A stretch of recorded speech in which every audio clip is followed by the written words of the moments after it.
가습기 살균제 참사가 일어난 지 어느덧 10년이 돼가지만 핵심 가해업체인 옥시의 당시 대표는 문제가 불거진 뒤 해외로 떠나 아직도 한국의 수사망을 피하고 있습니다.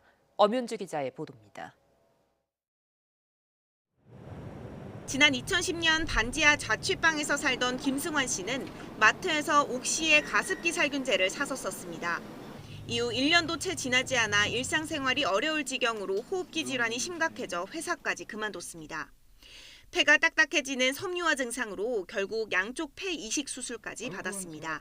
숨을 못 쉰다는 게 그렇게 고통스러운지도 몰랐고요.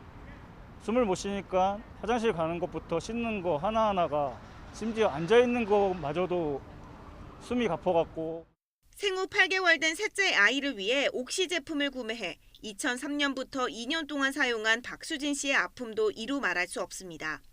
세 아이 모두 천식의 아토피를 앓고 있고 박 씨 역시 재기능을 하는 폐 부위가 절반뿐입니다. 삼형제를 계속 병치레를 돌보다 보니까 그때 당시에는 그럴 제가 아파도 아프다고 할 수 있는 상황이 아니었어요. 그러니까 55%의 폐를 갖고 숨을 쉬는 거죠. 우후죽순 늘어나던 폐질환 환자들.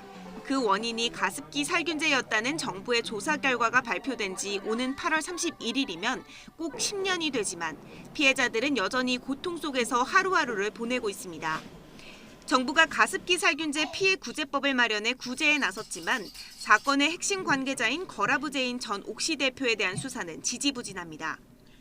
제인 전 대표는 지난 2006년부터 3년 동안 한국의 옥시 마케팅 본부장으로 일하면서 가습기 살균제의 유해성을 알고도 안전하다는 허위 표시와 광고를 주도한 의혹을 받는 인물입니다. 사태가 커지자 한국을 떠났고 국회 국정조사와 검찰 대면 조사에도 응하지 않았습니다. 2016년 국제형사경찰기구 인터폴의 적색 수사 수배가 내려진 이후로도 5년이 흘렀습니다. 제인 전 대표가 지난해 인터폴의 적색 수배 해제까지 요청한 것으로 알려지면서 더욱 피해자들의 분노가 커졌습니다. 책임자가 버젓이 있는데도 소환 조사 한 번 못한 현실이 답답하기만 합니다.